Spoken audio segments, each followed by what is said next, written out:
Hi everybody, welcome back to the channel. In today's video, I'm going to talk about high contrast black and white. In fact, what I'm looking to do today is really underexpose my photos and lose a lot of the distracting details within that, and then look for light as well. So what I'm going to do is just explain to you how I'm going to achieve that.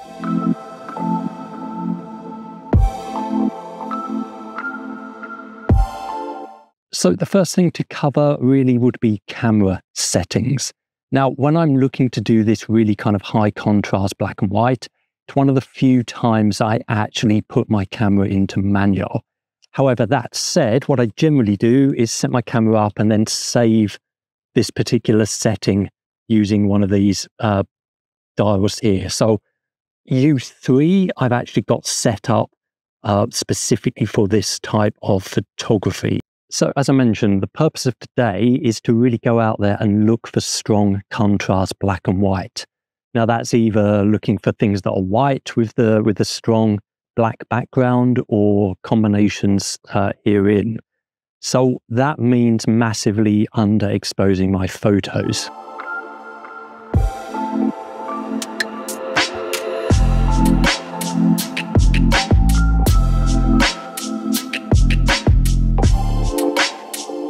So the way that I've set up my camera, I've got my 150mm 1.8 prime lens on. Now that's regardless, I could do it with my other lens as well, although this is the only one that goes down to 1.8. So it does have a bit of an advantage, which I'll talk about in a minute. So basically when I put it into U3 as my preset setting, it gives me 1/1000 shutter speed. Now the reason I've gone so high on that is because when I'm walking around, I want to be able to adapt really quickly. So if there's something going past pretty quick, I don't want to have to change the shutter speed because, you know, it's of the moment. And if you do urban photography, you know that you have to be pretty quick about these things. Now, obviously, if you're taking something stationary, there's no way you need it up that high, but I just find it's easier. And again, I'll come back to the reason why I also do this in a second. The other thing that I've got it down is I've set it to f4, but that f-stop is the thing that I'm likely to change as I'm going around doing my photography.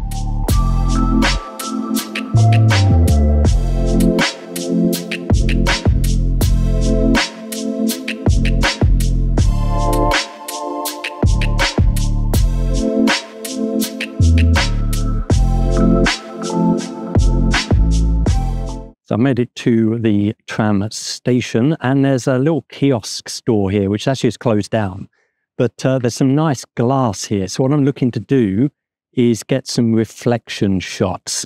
Now, this lines up pretty well with the entrance and exit to the tram station, which I'll show you in a second. So you can see the entrance and exit to the tram here, which is quite nice because it's got some shadow in there, which is going to make this work really well. Now, what I'm looking for here is because I'm going to try and get some people in the shot.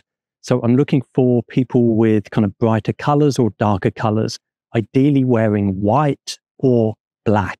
Now, if they're in the light, you know, black or white does work.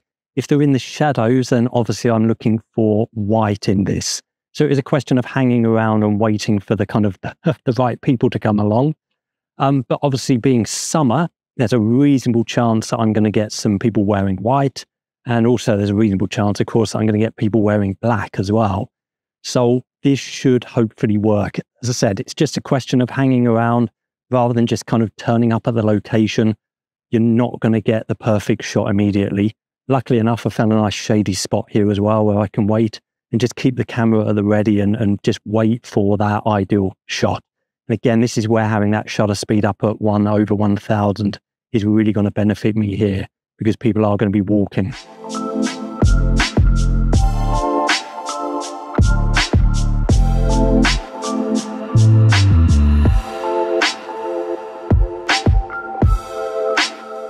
So in terms of ISO, what I've actually got it preset to is ISO 400. Now, again, that may seem pretty high, but actually on modern cameras, to spot the difference between ISO 100 and ISO 400, there's not a lot, to be honest. You have to really pixel peep for that. So just keep it at 400 because it's, that setting that still means that I get a relatively clean shot. And to be honest, for this high contrast black and white, I'm not too worried if I get a little bit of noise in there. So there's two options.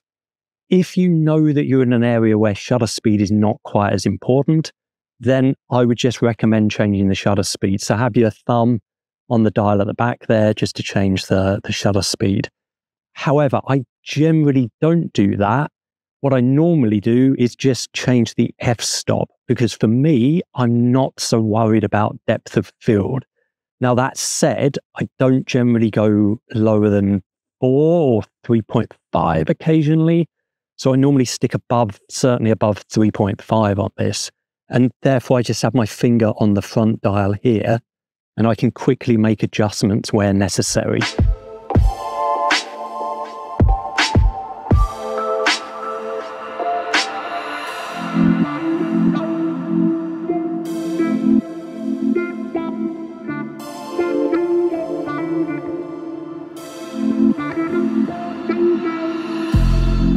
So there's some really nice architecture in here. And of course, you've got the roof light here, which is adding some really nice light to this. So yeah, it's a great place to come. As I said, it's also the location for the tram museum as well.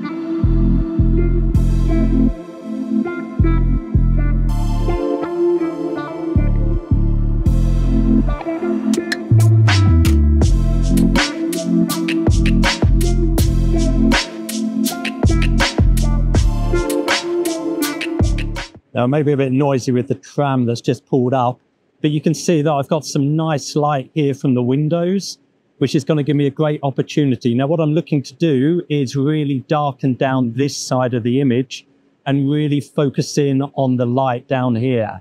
What I'm also going to do is wait for a tram that's going to come in this direction. And normally they have the lights on. In fact, here comes a tram now.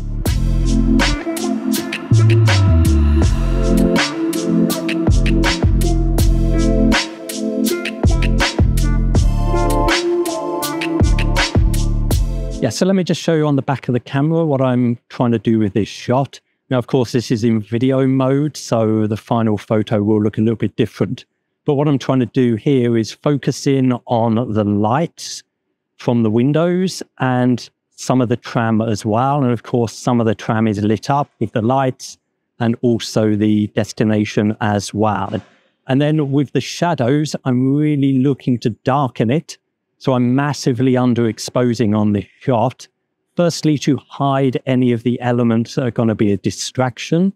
But secondly, and most importantly, to really focus in on the light that I've got coming through the window and the tram as well. So the shot is much, much cleaner and much easier to look at from an aesthetic perspective. But really being creative with this shot.